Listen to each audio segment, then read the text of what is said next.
Hello students, आज मैं आपको पढ़ाने वाली हूँ एसी थ्योरी, जो आईटीआई इलेक्ट्रीशियन के फर्स्ट ईयर का टॉपिक है। इसके में जो एसी थ्योरी में जो फॉर्मूले काम में लिए जाते हैं उसके बारे में मैं आज आपको बताऊंगी। एसी थ्योरी संबंधित सूत्र। सबसे पहला आवृत्ति, जिसे फ्रीक्वेंसी कहते हैं, इसे F से प्रदर्शित करेंगे। इसका फॉर्मूला होगा F बराबर 1/T। यहाँ पर T है जो समय अंतराल को प्रदर्शित करेगा। दूसरा फॉर्मूला है समय अंतराल, इसे कैपिटल T से प्रदर्शित करेंगे और इसका फॉर्मूला T बराबर 1/F। इन दोनों के अंदर एक रिलेशन होता है आवृत्ति और समय अंतराल में। F बराबर 1/T या T बराबर 1/M। F ये दोनों एक दूसरे के इनवर्सली होते हैं, प्रोपोर्शनल टू होते हैं। नेक्स्ट फॉर्मूला RMS वैल्यू, जिसे रूट मीन स्क्वायर वैल्यू कहते हैं। इसके दो फॉर्मूले होंगे।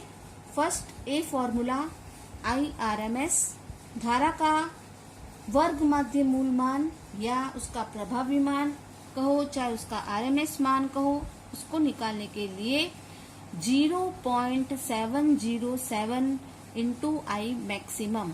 I मैक्सिमम का मतलब जो क्वेश्चन में धारा का अधिकतम मान दिया होगा उसे इस आगे वाली दी हुई संख्या से उसको मल्टीप्लाई करना है। उसका दूसरा फॉर्मूला है ERMS या VRMS, कहीं कहीं लिखा होता है। उसका फॉर्मूला होगा 0.707 E मैक्सिमम। E मैक्सिमम का मतलब जो धारा का अधिकतम मान वही का वो उसमें वोल्टेज का अधिकतम मान होगा। अगला फॉर्मूला औसत मान निकालना, जिसे एवरेज वैल्यू कहते हैं। इसका फॉर्मूला भी दो टर्म्स में निकलेगा।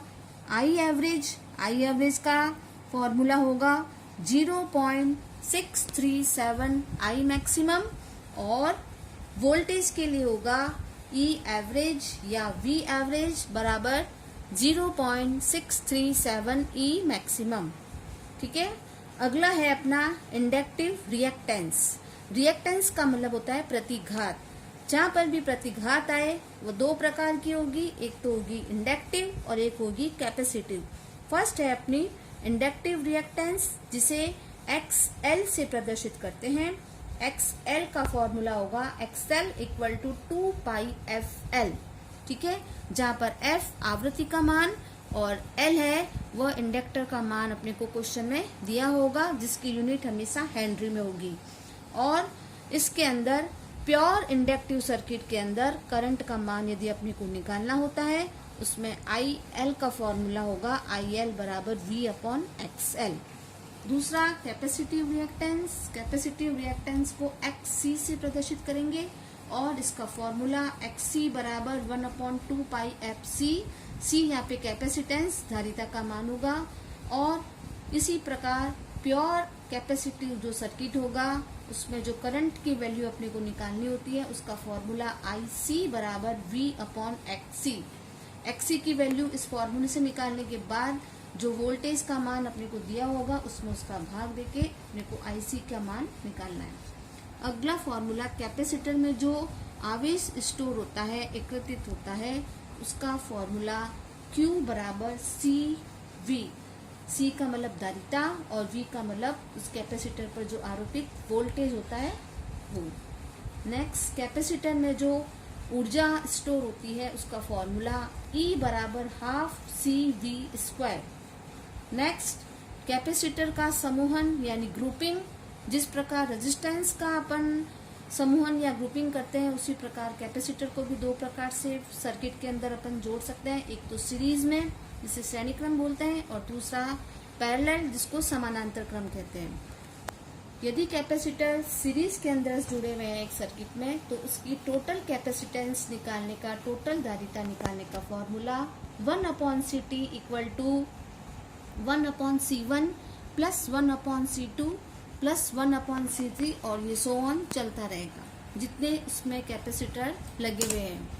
अगला समानांतर ग्रुप, समानांतर संयोजन। समानांतर क्रम के अंदर यदि कैपेसिटर लगे हुए हैं तो उसका फॉर्मूला CT बराबर C1 plus C2 plus C3 so on. ये जो कैपेसिटर का फॉर्मूला है वह जस्ट रेजिस्टेंस के जो संयोजन होता है उसका उल्टा होता है। ठीक है, रेजिस्टेंस में सीरीज में होता है RT बराबर 1, RT बराबर होता है सीरीज के अंदर R1 plus R2 plus R3 होता है, इसमें उल्टा दे दिया। और समानांतर क्रम के अंदर क्या होता है 1/RT बराबर 1/R1 plus 1/R2 plus 1/R3 करके टोटल रेजिस्टेंस की वैल्यू निकालते हैं। अगर आपको मेरे बताए हुए आज का वीडियो अगर आपको अच्छा लगा, इसके नेक्स्ट फॉर्मूले है जो नेक्स्ट वीडियो के अंदर मैं आपको बताऊंगी, और उससे रिलेटेड जो न्यूमेरिकल्स हैं उसका सॉल्यूशन भी मैं आपको बताऊंगी।